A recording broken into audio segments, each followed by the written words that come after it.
Yes, melanated family. What's up, family? We are back. We are back, family. Welcome to a brand new episode of the Melanated Convo podcast. This is your brother Harrison. We finna get this thing popping today. Let me see here. I see that it looks like you're deleted on YouTube. Okay, so something happened with YouTube live stream. We're gonna keep this thing popping anyway. I'm gonna get going here in a minute, family. But I'm happy to be back. I got my brother Chris Lodgson on the line with me today. He's doing the podcast with me today. He's a part of the Coalition for a Just and Equitable California. You feel me? And this organization has been doing a lot to get the reparations for Black people in America, people of Aboriginal descent, people who've been slaves. We need money, man. So today, as we promised, we're gonna keep giving these updates about where we are currently in California, providing reparations for California. And my brother Chris is a big part of that with his organization, so it's a good thing to have him on. And really, this just an update. The brother be in the meetings. We don't be in the meetings. The brother be in the meetings. He know what they talking about. He know what they planning. You feel me? You got to get an inside man sometime to, you know what I mean? Let you know what's going down up in there. How you doing today, Chris? I'm good, brother. I appreciate you for having me back on, and it's a great day to be back on because there's a lot to talk about, and I want to appreciate all of the family who is watching now and is gonna watch this later. Mm-hmm. Make sure you like, share, subscribe, show my brother love. This is an amazing podcast and amazing platform, and I want to thank you for keeping people informed about reparations here in California. California is gonna be the first state to do it, and I like your crawl down there says, "Where's my cash?" I like that. Yeah. Because that's what it's about. Because what happens is, and people don't realize this, speaking your mind to the public, people use social media and the internet for a lot of different things. Speaking your true thoughts about critical subjects, people come at you, man. Oh yeah. I'm just happy. Oh yeah. I started this in my 30s where I'm balanced and I don't give a shit. So it's easy for me to digest. But people come at you and it gets kind of irritating. People tell me all the time, Chris, they don't owe you no money. Oh, be a man. Really? Be a man. Work for your money. Mm-hmm. That's why today, as me and my brother move forward, I got a list of people who've been given reparation. That's right. Whatever you want to call it. That's right. I got a list of these people, these tribes, these whatever. Yeah, we gonna get into that too, Chris. So tell me, over the past month or two, what has been like maybe the biggest development since we spoke? Yeah, definitely. So the biggest development, one of the biggest developments, there's probably two to talk about. One is the first reparations report. So that was released in early June, right? So as soon as the summer started. And it's a long report. It's like 490, 500 pages. So we've spent the last month, 2 months almost, going through the report chapter by chapter, line by line, and actually reading what's in there, figuring out what's in there means for us. The first report is a documentation of all of the information that the California Reparations Taskforce learned and gained and gathered over the first year of its work. So for some background, the California Reparations Taskforce, which came into law in 2020 and started meeting in 2021, has 2 years by law from the date that it first started meeting to actually finish its job. And that 2 years clock started on June 1st of 2021. So they have until June 1st or June 1st of 2023 to finish their work. And they broke down their work, their 2 years, into two different phases, basically. The first phase is what you might call the investigation or the documentation phase. They had a bunch of public hearings. They heard from people in the community. They heard from experts. They heard from witnesses. They heard from the other task force members themselves.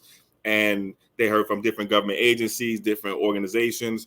And the first report that was released over the past month is documentation or a summary of all that they learned in the first year of the commission's work. So in the past month, we've been spending time going through the report, learning a whole bunch of things. I got a bunch of stuff I could talk about that I didn't know. And And one thing to say is people, and I'm definitely one of these people. I started this process saying, like, why do we even need like to do any research? Why do we even need to do any investigation? Like we already know what happened to us. Like, let's just get to the money. Like, let's just get to the okay. Here's the bag. And I still kind of feel that, but I also feel that I've learned. I've also changed in my thinking because of what I'm learning from this whole first year and from the first report. For example, I didn't know that in California there was more KKK hearings or KKK meetings in the 1920s than there were in Mississippi and in Louisiana. I didn't know that. I didn't know that not only was there slavery in California before there was a state of California, so here in this territory, there was slavery after California, here in California, after California entered the United States in 1849, 1850. But there was also slavery still going on here in California, probably almost a year or so after the Emancipation Proclamation. So think about that. It's 1863, 1864, whatever. The emancipation is out there. Says everybody's free. But we have a story from the first report, and that was actually reported in the Sacramento Bee actually last month, about a story about a young girl who was being trafficked and sold right here in Sacramento County, being trafficked and sold in the early 1860s. So 1863, this is after the Emancipation Proclamation. I also didn't know that California was one of the states that didn't agree with the 14th Amendment or the 15th Amendment until the 1950s and 1960s. So think about that. The 14th Amendment happens in the late 1800s. That's the one that says everybody got to be equal. That's one of the after slavery Constitution amendments. So in the late 1800s, Congress says, here's the 14th Amendment. Everybody got to be equal. And then they have the 15th Amendment, says something similar. California didn't say we agree with that until the 1950s and the 1960s. So there's a lot that I didn't know. And so part of me is now saying, even though I want to get straight to the bag, but there's a lot that I didn't know. And I also didn't know about a lot of the stories that people have in their own personal life too, which has also come up in the first year of work. So that's a long way of saying there's a lot that we didn't know. And this is something that we have been learning specifically in the last month as the first report has come out. And the second thing that I would say that has been one of the biggest developments over the past month or so is the community listening sessions. So the California Reparations Taskforce, in addition to by law having to hold 10 public hearings, so the law that created the commission or task force says, hey, y'all have to hold 10 public hearings over 2 years. The commission said last year that, hey, that's not going to be enough. We need to do some community listening. We actually need to go into the community and actually listen to what people are saying. And so the commission or task force asked a bunch of community organizations. Our organization is one of those, C.J.E.C, Coalition for Just Equitable California. We are one of the 7 community organizations that the state commission asked to actually do community work. And so a lot of that work, most of the community listening work is happening this summer, over the last month and this month, and even a little bit into later on this month too. We actually have we have 3 listening sessions actually this month. We have one in Vallejo on the 20th. That's Saturday the 20th, from 5 to 7 p.m. So if you're in Vallejo and you're watching this, make sure you're out there in Vallejo on Saturday, August 20th, 5 p.m. to 7 p.m. You can find the info on all of our social media at C.J.E.C Official, and also on our website, cjecofficial.org. Then on Tuesday, August 23rd, we have a virtual listening session. So it's going to be online virtual. And that is from 5:30 p.m. to 7:30 p.m. Again, all the information is on our socials and on our website. And then one of the ones that I'm most excited about, because it's right here where I am, so I don't have to do much traveling, is the one here in Sacramento going on Saturday, August 27th in Oak Park at Cap City Oak Park, right there on Broadway, 3810 Broadway and MLK Boulevard. And that is from 2 to 4 p.m. So a lot of the community listening is going on. A lot of the community meetings are going on over the past month and this month. I think that's probably the second biggest development so far. And that's dope, because it's interesting that you say learning all these new things, right? And I didn't know where you was gonna go with it when you mentioned learning new things about our history in California, in particular, when it comes to racism and all this shit. And it's horrible that sometimes when we learn new things about our country, about being Black in America, it's worse news. Like, damn, I didn't know they was doing that to me. I didn't All know of it it to was me is like, that. damn, yeah. Because people's mind have the South as the most horrific place you can be when it comes to racism in the late 1800s, early 1900s. Most of the things I read say, no, wait, the North was crazy. Going through Chicago, going through the Midwest, going through these different places, that was hard for us too. We just have the South based on movies, based on how everything is projected. But in reality, man, this whole country wasn't fucking with us like that. Right. That's right. what we have And to, you know what I mean?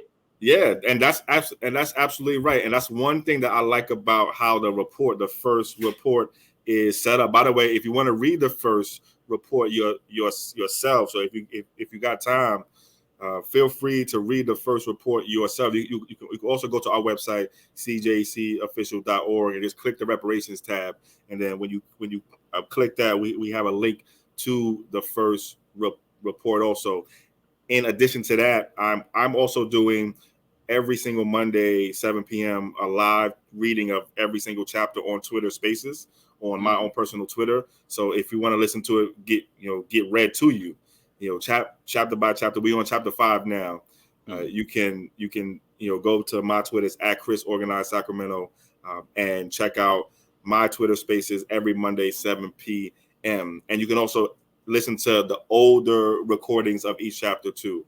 But you're absolutely right, though. One of the things I like about how this report is set up is that every chapter starts out usually with some general information about whatever the chapter is about, and then talks about all of the things that it's talking about going on all across the country. And then it has a specific California section.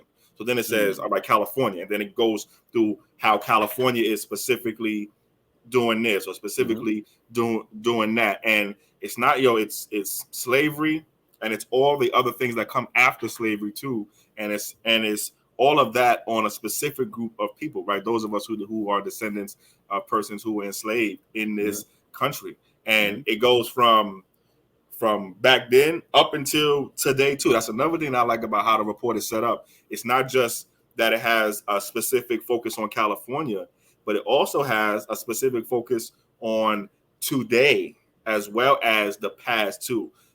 From our perspective, you can draw a straight line pretty much from the things that we're going through today back to slavery. I mean, there's a direct connection.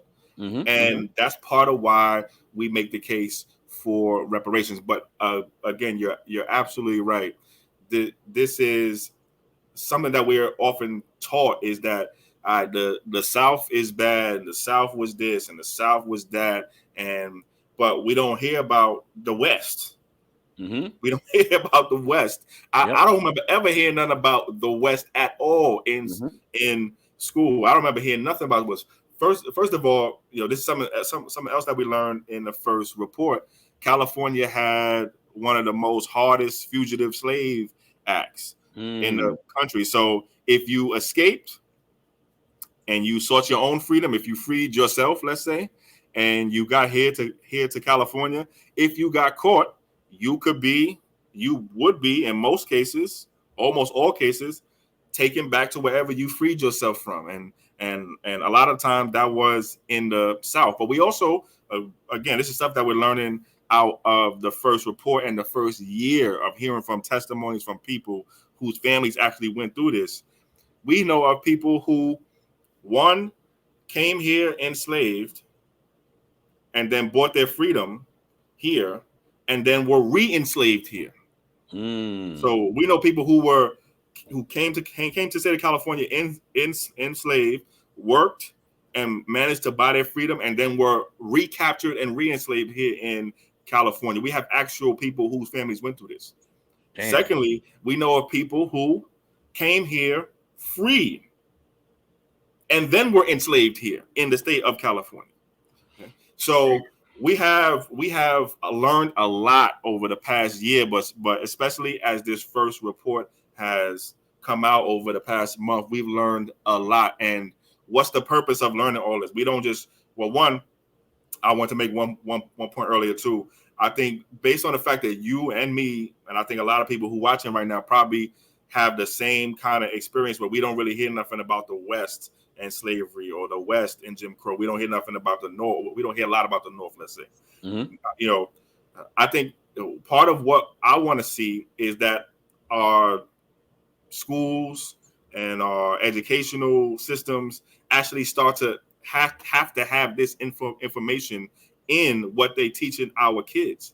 I shouldn't be 30 plus years old now just learning this. As much as I read and all that, I shouldn't be 30 plus years old and just finding out this stuff. I should have been knew about this, and I think this should be a part of what we do to change things.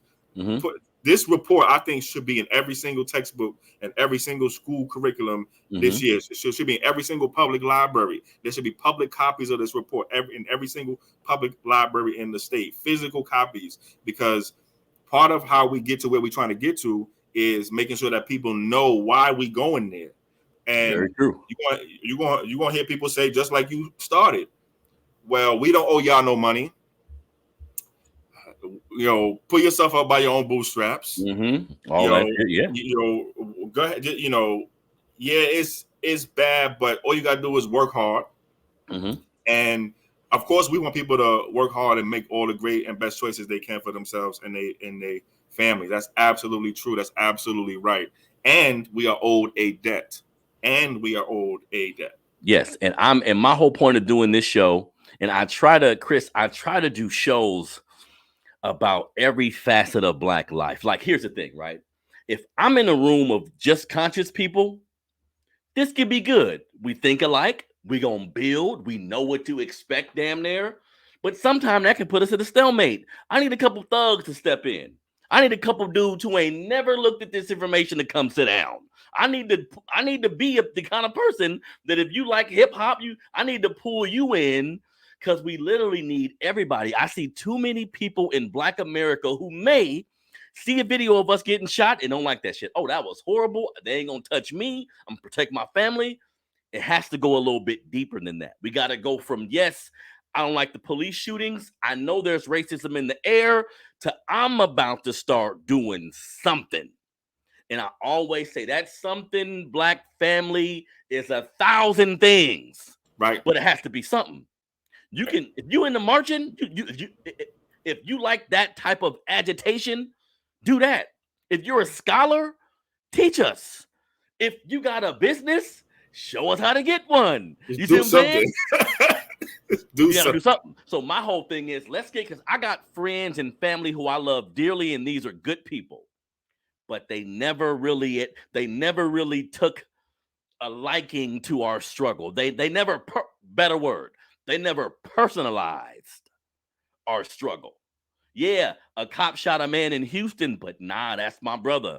That can be my nephew tomorrow. So I'm going to be nervous like it happened to me, like it happened to somebody around me. And I create this type of environment just so people can say, you know what? I'm tired of this shit. I'm finna go start picking up trash. I'm finna go to my old neighborhood, see a little boy, help him out. That's why this reparations conversation, people, even some conscious people make me feel like this is the farthest thing from what can happen. So real quick, before my brother Chris continues, I need to let y'all know some times in history that America has given reparations slash restitution. Let's start off. It's like 40 of them here, but I'll give you like 5 or 6. Let's go. Boom. 1971. The United States of America gave $1 billion plus 44 million acres of land to the Alaskan Natives. This is a Native American tribe, right? 1976, 2.3 million to the Ottawas of Michigan. 1980, 81 million to the Clathments of Michigan. I may be saying it wrong, but you get the damn point. 1983, 3.9 million to a 3 miles of island. Look, 3 miles of island nuclear plant radiation victims. This is a good thing, right? Radiation victims, they were harmed physically. You got your money. You got your check. 1985, 105 million to the Sucks of South Dakota. This is a Native American tribe, right? Native American tribe, $105 million. 1985 again, 12.3 million to the Seminoles of Florida. 1985 again, 31 million to the Chippewas of Wisconsin. 1986, 32 million for the Ottawas of Michigan for the 1839 treaty. See, this is 1986. They went back to the 1800s to say, I'm sorry. It wasn't a fucking apology letter. It was cash, family. 1990, 1.6 billion or 20,000 to each of the Japanese Americans. Wasn't it hard? Wasn't it horrible what happened to the Japanese Americans? See, I'm not the kind of person that wants to put other people on an island. No, if you're done wrong and you're a human, I'm into the humanistic shit. Like you were done wrong and you were human, I'm with you. But man, I'm reading you people done wrong by the USA government. Simple. People done wrong by the government. Where's my check? Let's see. We go couple more. 2003. Now we're in the 2000s. 30 million. American Samoa, Guam, Hawaii, in the Northern Mariana Islands. People that America at one point in time did a travesty to. Take your land, kill your people, soil your resources. We're sorry. Boom. When we go up to like between 2003 and 2016, we have the National Childhood Vaccine Injury Act. Simple, right? 1.7 billion. The point is, family, America does wrong, then they pay. One more quick thing before my brother talk. I'm gonna show y'all the definition of reparations because people, adults make this sound like I'm stupid almost. Like, why would you ask for money from this? What did they? I'm like, wait, are we living in the same place? I was just having a conversation with this person about slavery and how bad it was and how much of an injustice it was. Look, reparations is the making of amends for a wrong one has done by paying money to or otherwise helping those who have been wrong. Simple. Chris, come on now, brother. Simple. Super simple, very simple. Except when it comes to us, right? Except when it comes to us, then it's all complicated. This caveat, right? You have to notice this caveat. The Ukrainians, like, recently, yes, getting they billions. Said here, big hey, billions. Sorry, let it big flood. billions, Sorry, billions in money and weapons and all kind of stuff. And so let me add to the list now. Let me add to the party now. So the 9/11 survivors, they got reparations. The survivors and their families of 9/11 got reparations. Let's make it even more close to home. California paid reparations, just started really in the last year or two. I want to say last year and a half, maybe 2 years, to the victims of the people who we forcibly sterilized in the state of California. The bill for this, and this was money. The bill for this just passed in the last year or year and a half, right here in the state of California. California is doing its own type of reparation. I'll add one more. The state of California is now giving free tuition for school for some types of native tribes because of what California did. Now, I want the money, but that school tuition is worth something. Mm-hmm. California is already doing it. The U.S. government is already doing it, has already done it in multiple times for many groups, except for us. When it comes to us, then is, well, we don't know. Well, we don't know how many descendants there are. Well, we don't know how how much it's going to cost. Well, we don't know this.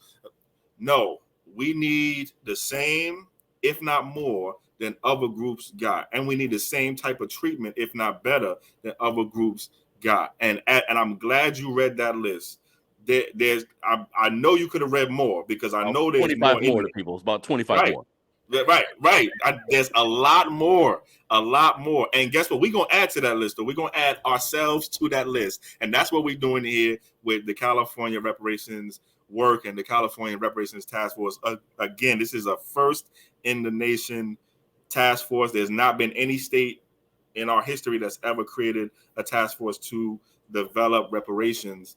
And this task force is going to be the first to make California be the first to actually do reparations here in the state. So this is, there's one other thing that you mentioned that I want to touch on too, which is you mentioned the case of the Japanese, and you said when you said that, listen, something bad happened to the Japanese, they deserve reparations, and I completely agree. When bad things happen to groups, they deserve to get paid. They deserve to get, made whole, made right. When some get taken from somebody, some get taken from groups, they deserve that to be fixed. That's absolutely right. There's nothing wrong with saying, yo, they deserve theirs, but we deserve ours too. Nothing wrong with that at all. And I'm with you on that. Something bad happened to those groups, they got to go get theirs. More power to them. For us here, something bad happened to us for a long time, and some things are still bad happening to us now, and we got to get our reparations. And also, last thing you said that I'm a comment on, because I'm glad you said it, and it's actually in the crawl too, is where's my cash? And you brought up the money part, right? And when you read the definition of reparations. So I'm an advocate for, and our group has been a strong advocate for, financial, cash, direct payments. Give us money. Give us money. This, and I want to say this to Black people right now who watching. This ain't the time to be scared of money. All right. This ain't the time to be scared of money. This is not the time. I know a lot of Black people. I'm Black myself. I know a lot of how we work, right? We about getting our money. Many of us, we about the money. We about being able to financially provide for ourselves. We about being financially independent. We about being financially empowered, right? Right. Now is the time to be on that 100%. Yes, I want everything else, and I want the money. Reparations got to be direct money, and I don't want people telling us what we got to do with the money either. They didn't tell the Japanese that they had to do this or do that with the money. They didn't tell the Holocaust survivors or they family they got to do this or do that with the money. They didn't tell the Native American tribes, okay, you got to spend it on this, but you can't spend it on that, and don't spend it on this, or we want to see what you want to spend it on before we give it to you. All that's bullshit. You're right. I have 100% faith in my people. I have 100% trust in my people. We are going to do great things with our reparations. Great things. So I want us to get, for me personally, at least half of what California does for reparations, I think should be in the form of direct compensation, like direct financial compensation. It has to be direct money, and I'm direct. And I'm our African spirit at times, because I see it all the time. Like, look, we are highly upset about how we've been treated, but let the travesties of Mexican Americans, some Caucasian Americans, Japanese Americans, I completely become an empathetic person, because I have literally nothing against no other group of people. We've had to respond to other groups, so we ain't never just went out and attacked nobody. I ain't on that kind of shit. So other races of people, because look, when white people are having white on white problems, right? Mexicans kind of going through shit, I back the fuck up. Only thing I'm gonna say is, hey, if you need my help like that, I'm gonna rock with you, long as you gonna rock with me. See, sometimes we have this one-sided type of treaty where we gonna come to bat for you. You being neglected by this country, I'm used to it. Let me help. You know what I mean? I've seen it so many times. We got a little system we use. Let me help you, Mexican. Let me help you. But look, y'all gotta reciprocate that. If reparations come up and you white and your family benefited from the GI Bill, and you tell me I don't deserve money, how dare you? You How dare Japanese. you? How dare And you? you had to go through the Holocaust. You had to go through all the travesties being put in ovens. I can't imagine that for my family. But they broke you off. So when the topic of my money come up, mind your fucking business. Right. Keep the same or energy. Jump behind and say, I Right. get it. Right. Because everybody want to call us dysfunctional and look at where we haven't gotten. You would be an idiot not to tie this directly into the country. The country helps everybody. Here's the joke. Companies get bailed out. Bankruptcy. Do you know what certain chapters of bankruptcy is? Let me make sure you ain't got to pay them motherfuckers, and we're gonna help you start over. What would you call that? That's kind of like reparations a little bit, right, Chris? Oh yeah, it's the government doing and you know, to be honest with you, like I'm not mad that they got those type of, you know, ways to help people. Yep. I want ours though. Like I want ours, and that's the point. And I want to touch on what you just said. I think it was so right. It goes to being to like, what's the definition of like a friend, or like somebody that's gonna ride with you, or like your ally? What's the real definition? You really are you only my friend because you gonna eat off my plate? Like, so if it's a plate, the only reason you my friend is because you're gonna get a piece of something that's on the plate, or are you gonna ride with me whether or not you get something on the plate or not? And also, as you just said, when I ride for you, I expect you to ride for me too. Like we not it's not a friendship, it's not a relationship, it's not an allyship if I ride for you and then when it's a problem that I got, you don't ride for me. You don't show up for me. That's not a friend. That's not an ally. That's something else. Like that might be something else, right? That's something way else. That's different. So there's a, you know, as we look to the next year of the reparations task force work, right? Because so I said the first year was the documenting and the evidence, right? You know, collecting the info, putting it out in this first report. The second year, the next year of the task force work, by the way, the task force starts up its public hearings again in September. So next month, the task force is going to start its public hearings up again. We don't have a date yet, and we don't have a location yet, other than the fact that we know that it's going to be in person and virtual, and the in-person part is going to be in LA. And these hearings are 2-day hearings. So every single one hearing is 2 days long for 8 hours each day. Okay? So there's public comment for the first hour of every single hearing too. So, but as we look to the next year of the task force work, it's about, all right, we learned, we did documentation, we heard stories. All right, what is the reparations? What do we actually do? How much cash? How much land? How much this? What are we gonna do for our businesses? We got some guaranteed contracts. What are we gonna do? Are we gonna have to not pay no taxes? Are we going to reset people's credit scores? What are we going to do? Let me ask you a question real quick, Chris. So I want cash as you want cash. What would you tell? Because I know a lot of Black people that are, if this money came tomorrow, 350, 400,000, pick the amount that they just said, here, you have that. I know Black people that I meet every day, you included, that's going to take this money and we're going to do something with this money that, because of who we are, it's going to help all of us. We're going to take a portion of this money to help build the community, maybe some for ourselves. What would you tell Black folks who aren't financially literate, right? The crowd who they say, we give it to these niggas, they just don't give it right back. What would you say to that crowd who ain't never had no financial literacy, who ain't never really had a large amount of money, they open their mailbox, they ain't even been tapping in, Chris. They don't know what the hell we doing. They just open their mailbox and say, $350 in this mine. Yeah, 1 bedroom I apartment. I can't got wait this for the small day. I car. can't wait for the day, man. I can't wait for the day.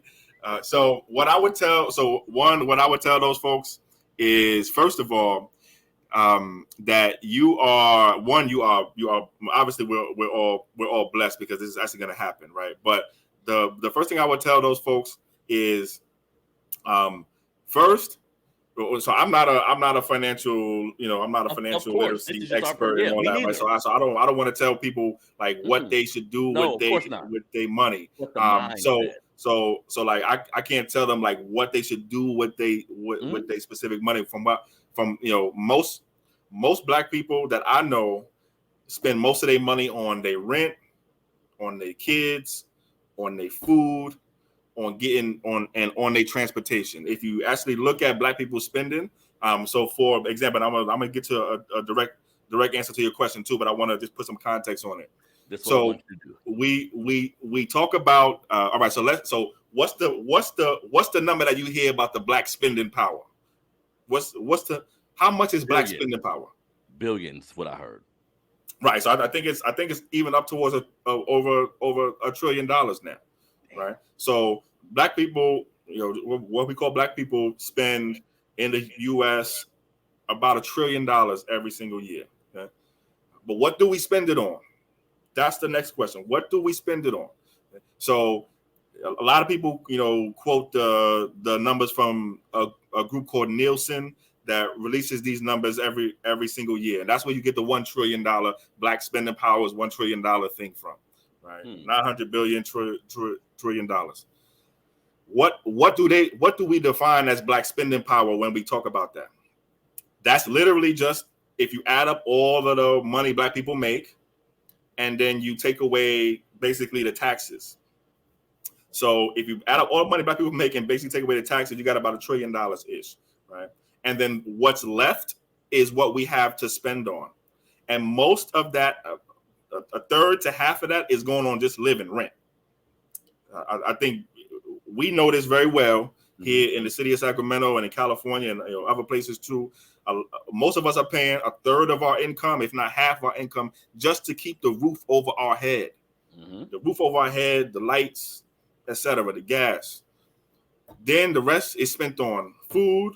It's spent on, transportation. It's spent on the kids. So that's what most Black people are spending their money on now. It's just the basics, just the basics. So I want to give that context. Now to your question, I would tell those folks first, take care of your bills, take care of your specific household needs, and then take some of the rest of that money and make some investments. Do some things that you wanted to do, that you always wanted to do but you couldn't do before. So you wanted to get a house, or you wanted to now. I think a part of reparations should be that we don't have to I think part of reparations should be that we don't have to also in addition to the cash money that we should get.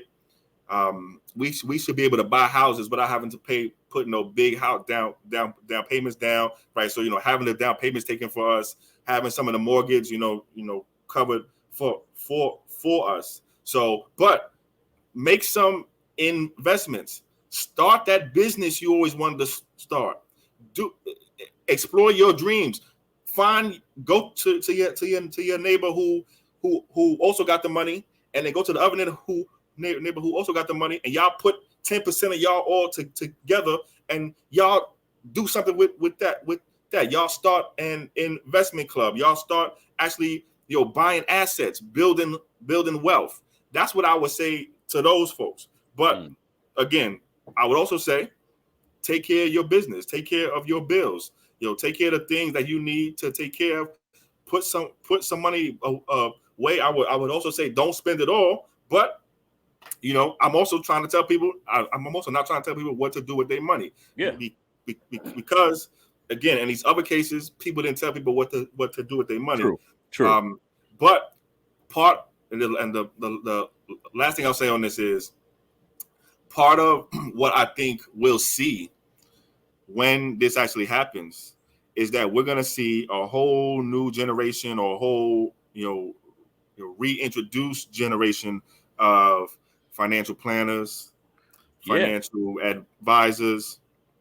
That's going, all kinds of wealth managers that are going to come into your work and actually help people take what they get and actually help it grow and actually help it go from generation to generation. So that's a little bit of what I would tell folks. See, that's why I asked that question, Chris, because neither one of us are financial experts, but you sit in these rooms too much not to have a perspective Oh on, yeah, I think this should happen. I think, and then you said, hey, let me give you some details about our wealth. And see, I knew you would know these numbers. And really, for me, it's all a perspective because I know the Negro mind. Some of us is going right to the Jordans. We going right to ordering the new Jordans, new Denali, brand new Benz. Give me that. I don't care how much I got left. some of the things I always That's gonna wanted. happen. Yeah, some of that is gonna happen. Like People don't know how struggle works. Right. Here's the joke. If you never had nothing in your life and somebody gives you something, the percentage of you doing things that people may see as stupid, but really, I always wanted a goddamn motorcycle. I know, and listen, and that's fine. Like, That's and that's fine. fine. That's fine. That's fine. And also, we want to make sure that we have generational wealth as a people, right? Yes. Now, people think about wealth in sort of an individual way, but wealth is actually a community property, and wealth is actually held in families. Yes. So it's not so much in the hands of an individual. Wealth is actually held in families. And so in families, in households, and it's also actually held among households and among families. So so as a community property.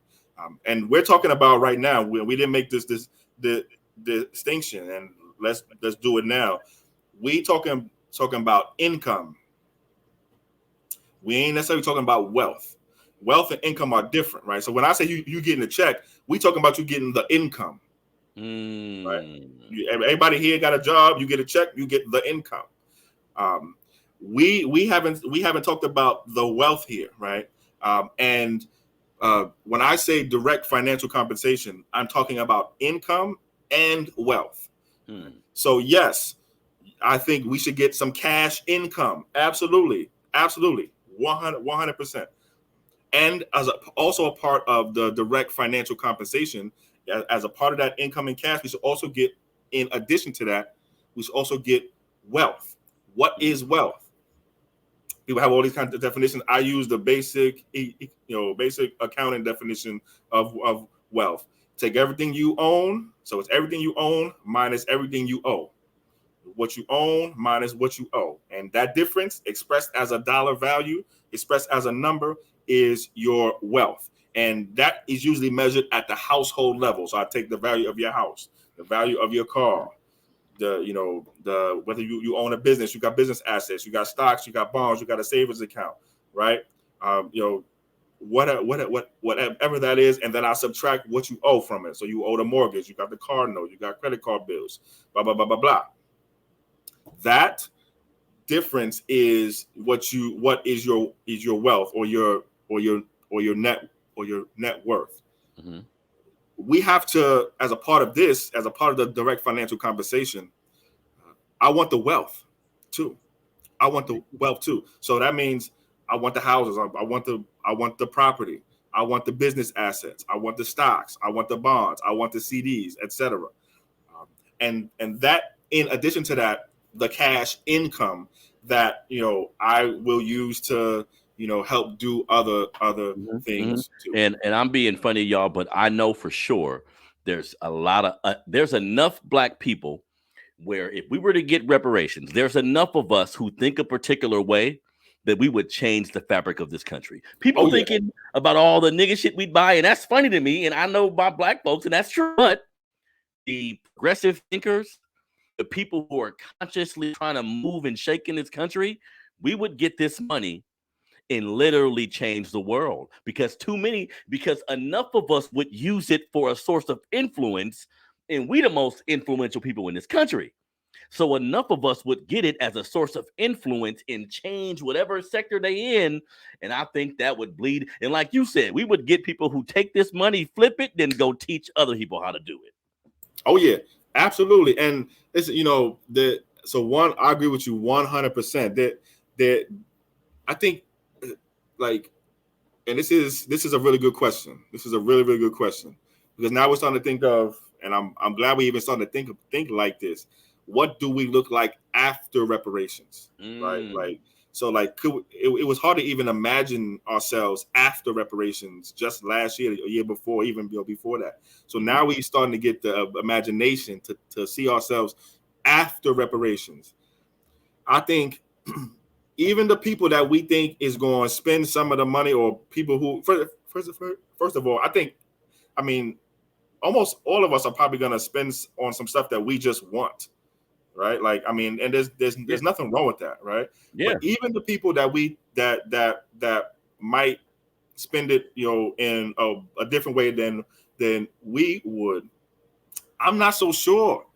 Like, it's different when you don't, and you were saying this, when you come, when you don't have no money, and you used to not having no money, then when you get some money and some real money, I don't really know what you're gonna do with it. I don't know what they're gonna do with it, because they never had it. So I don't really know what they're gonna do with it. I don't really know what I'm gonna do with it. To be honest with you. These are all facts. Right? I don't really know what I'm gonna do with it. I know what I want to do with it, and some of the most hustlingest, entrepreneurialness people that we know got on all of them Jordans. Right? Wearing all of them Jordans, right? And got 3 businesses or 3 hustles, right? Yeah. And taking care of their families, taking care of their moms and their grandmoms and their sister, and been doing it since they was a teenager, because something happened to their pops, or they pops ain't with them, or or they pops locked up, or because of all the bad things that's actually happened to us. So I don't know what I have tremendous faith in all of our people, every single last one of us. And last thing I'll say is, we have done a lot with very little. Very little. Actually, nothing. And I be trying to tell people to, like, don't disrespect your moms and your grandmoms, because you ever seen how your moms made a miracle out of every Thanksgiving? Yeah. Isn't that what Pac said? Mom made a miracle out of everything. You ever seen what your moms and your grandmoms could do with zero or next to zero? Yeah. Like, so I have very strong faith in our people, and I have, I think some of our people are going to do a lot of different things, but I think on balance, it's going to be very, very positive, and I want to see the reparations grow. One thing that I am concerned about is what you might call the financial predators. So, like, once people start getting money, like, the predators start coming around, like the financial predators, like people trying to sell you bad deals and bad loans, and trying to, like, that, I think is, and that kind of stuff goes on in the white community every single day. Trust me, my last job, I worked for LexisNexis, and I had part of my job was to track financial instigation, financial investigations from a state and federal agency called FINRA. It's the Financial Industry Regulations Agency, something like that, right? It's basically the agency that like polices all of the financial advisors and, like, the wealth management. Like, I mean, every single day there's investigation into this financial advisor for selling bad stock, or making promises about I'm going to take your money and double it for you and triple it for you, and really they was just putting the money in their pocket. That goes on in the white community every single day. And so that's America. Right. So I have my eye on that, and I think part of what we need, part of what I think how we design the financial part of the reparations is to design some protections around it. Right? And how we design those protections and still let people make their own choices, that's going to be for us to figure out. That's going to be a balance. That's deep. How do we do those two things? Because we want people to make their own choice, but we also want people to be protected to make smart choices. So when somebody show up to your house, once you got that 350 and so you open your mailbox, is 350 in there. You go back in the house and you hear, yo, I got this new business loan, program for give me 100 of your 350 and let me, and I'll bring it back to you. I make it triple. Like, damn, hey, that's a concept right there, because I'm thinking about it right now, Chris. I can see the predators. I can see on Facebook right now. I pull up my Facebook account. Oh yeah. Advertisement, boom. Did you just get your reparations? Word. What are you gonna do with your money? You know what I mean? Let me triple it for you. Let me triple it for you. Right, Do you know about right. the new reparations money movement machine? You're right. It's gonna be a lot of predators, but the bottom line is get my money. And these are good conversations, Chris. But we can talk about this afterwards. Oh yeah. Get my money first. You know what I mean? Then we Yeah. get to that. Now, something else I want to mention to you that I've seen that I thought was interesting. I've seen you post a lot about it. Talk to me about the involuntary servitude amendment. Yes. Like, talk to everybody about that. Oh, yes. So, we've been talking about reparations and we've been talking about slavery. And sometimes we talk about slavery as ending in the 1800s, but a lot of people know and some people don't. But let me tell you, you can be enslaved right now. Mm-hmm. Right now. Get convicted of a crime. Get put in prison. You can be enslaved right now. I mean, that means you can be forced to work right now. Mm-hmm. Right now. You can be forced to work because California and the federal government, the U.S., both have what we call slavery or involuntary servitude exception clauses in our constitutions. So the 13th Amendment to the U.S. Constitution says slavery nor involuntary servitude shall be permitted, comma, except as punishment for a crime. California has the same thing. Slavery nor involuntary servitude shall be permitted, comma, except as punishment for a crime. So there are thousands, probably tens of thousands of brothers and sisters who over the years have been forced to work in our state prisons. And sometimes people make a distinction between, like, a difference between slavery and involuntary servitude. If you look up the definition of slavery, it says involuntary servitude. If you look up the definition of involuntary servitude, it says slavery. So to me and to us, there's no difference between slavery and being forced to serve involuntarily. Mm-hmm. So against your will, doing something. That's called slavery. Mm-hmm. So our state constitution and our federal constitution have this in them. And we worked under the leadership of and taking guidance and direction from somebody who I think you should actually have on your show. Is Samuel Nathaniel Brown. Sam Brown, who did 24 years in prison here in the state of California, just been home, I think, for like 200 days or something like that. So basically came home this year, or late last year. And Samuel actually wrote what would become the constitutional amendment to change and to end slavery and involuntary servitude. Samuel wrote that while he was sitting inside of a prison cell. He was being forced to work. He was being told that he had to go into the prison cells and clean up the COVID cells. So somebody had COVID in their cell, and they were saying, "Yo, you got to go in there and clean up after them." And he said, "I don't want to do this." And they said, "If you don't do this, if you don't show up for work, we're going to violate you on your parole." So that means when you go to your parole hearing, we're going to put a violation on your record for not working. That means your parole going to be denied. That means you're going to have to spend another 3 to 15 years here, okay? Just for not going to work. just for not doing the job that you didn't want to do. And so once that happened, Samuel, and I think he has some conversation and consultation. He would say that he was voluntold by his wife, Jamelia Land, who's out here now in the city of Sacramento, I believe, and she encouraged him to write what would become a change to the state constitution, and we called that change ACA 3, Assembly Constitutional Amendment 3.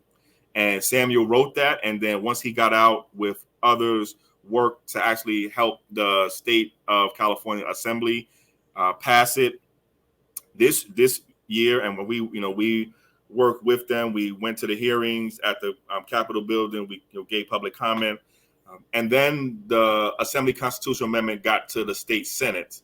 And just a little bit of background here. I don't want to confuse anyone, so let me just give you a little bit of like legal process here.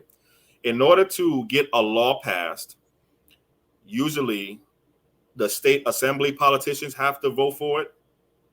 Then the state Senate politicians have to vote for it. Then the governor has to sign it. So it goes to one place, the assembly politicians, a majority of them have to say yes. Then the state Senate politicians, a majority of them have to say yes. And then the governor has to sign it. That makes a law. In order to change the state constitution, though, that's different. The Constitution and the law are different. People don't always think about it like that. The Constitution governs our laws. The Constitution is in charge of our laws. So, for example, you can't make a law that goes against the Constitution.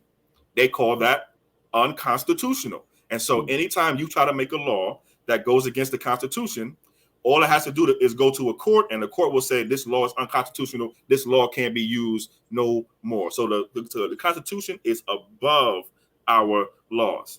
So the slavery and voluntary servitude exception is in our state constitution.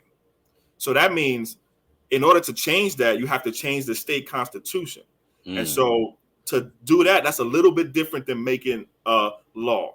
Usually, you have to start out in the same way. Usually you have to get the assembly politicians to say, yes, I want to change the state constitution.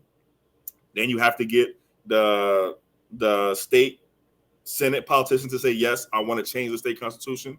Then you have to get the governor to sign it and say, yes, I want to do this. And then that change to the Constitution has to come to the people to then vote on in what we call a ballot proposition or a ballot measure. So y'all know sometimes we go to the polls and we see people's names, right? Okay, this person versus that person or that person. And then we also see prop number this or prop this or proposition that. Those are ballot propositions. Got it. Those usually are things people want to do to change the state constitution, because in order to change the state constitution, the people have to agree on it. The majority of the people have to agree on it. So just want to give you some background there. Damn. That's interesting though, bro. So it's like I've always figured though. And that's the important part. That's the important part about having you on the show, brother. It's a process. It's sometimes we need to know the actual steps that it takes to make something happen. Sometimes just so we could be aware of how difficult it is. Sometimes we could be aware that we think things just happen like that, but it's a lot of stuff behind it. So you're saying him doing that, now that's on the ballot. Now that's something they're thinking about. So this is what people, and so this is good that people are hearing this. In the steps that we just talked about. So first you go to the assembly politicians, then you go to the Senate politicians. The Senate politicians in the state of California said no. This was about a month and a half ago. The Senate politicians in California, they said, no, we don't want to put this on the ballot in November. And so that's ending involuntary servitude. That's ending involuntary servitude. The Senate politicians said, no, we don't want this on the ballot. And so that means it failed in the Senate part. So it has to pass in every single part. So if it fails in one part, it's usually going to have to start all over again the next year or whenever they choose to bring it back. So unfortunately, this year, the Senate said no. And so this year, changing California's constitution to take out the slavery and involuntary servitude exception is not going to happen this year. And we were very disappointed, very, very angry. We were, very, very angry with the state Senate. Not all of the senators said no, but enough did. You have to have a majority of the senators say yes. And actually, here's one other piece of like just process information. In order to make a law, usually you need just like half or more than half of the politicians to say yes. When it comes to changing the Constitution, which again is different than the law, you need 2/3. You need 2 out of every 3. So it's actually higher. The bar is higher for you to win. And the Senate didn't reach that bar this year. So unfortunately, California is not going to change and take out that slavery exception. And our brothers and sisters is going to have to be forced to work for at least one more year. Now tell me that brother's name who got out of jail and tried to Samuel Brown. Nathaniel Brown. I would definitely recommend you have him on your show. I'm happy to make a connection for you too. Please do. Definitely. He runs an organization called the California Abolition Act Coalition. And does he plan on next year doing the same thing? Like, I'm sure the brother ain't giving up because he was rejected, right? Definitely not giving up. I'll let him talk about what his sort of timing is because there's and so here's the I'm glad we talking about this. Thank you for asking this question because it's gonna matter to the reparations part too. Like this is gonna understanding this process, like everything the Reparations Commission is doing has to go through this same process. So the reparations plan with the cash in it and the land in it and all that stuff in it is going to have to go through this process or a very similar process too. So it's important to understand this now.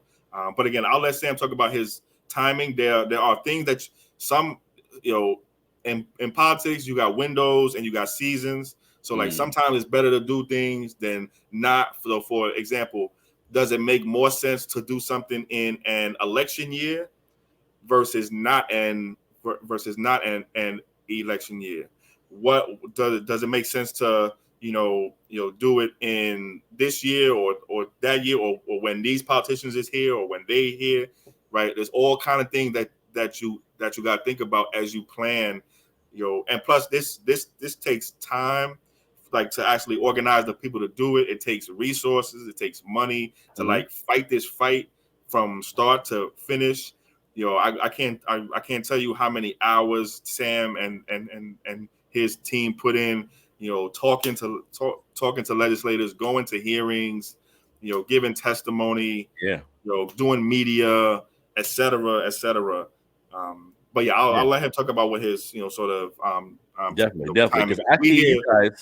Because I see you guys kind of doing the same thing. Like all the meetings you guys hold, like all the little bitty steps I see you and your organization doing. And again, I have to repeat to people, before there was like an announcement that California was going to look into reparations and all this brother and his organizations that he deal with was all talking about it already, was all had their feet to the ground already trying to see what we could do. So that made me think, damn, okay, this has to be a long process, because before the state was even talking about it, they had it all together like it was going to happen, and they keep pushing and pushing and pushing. And like you said, you got to go through all these steps, get rejected. That's why it's important for people like all regular Black folks to have an idea of what's going on so we can try to do something to help. You know what I mean? So absolutely. So I appreciate having you on the show, brother. Again, we're going to have to do this soon once our schedules free up. Absolutely. Yes. Information. Yes. Regularly. Back on. Yes, regularly. But this was great, man. I appreciate having you on, brother. And we're going to get that check. God damn it. Yes, sir. Thank you. I appreciate you. And I want to show love to you and the family who's watching, who is going to watch. Again, like, share, subscribe to my brother's channel. Support my brother's work. He does great work.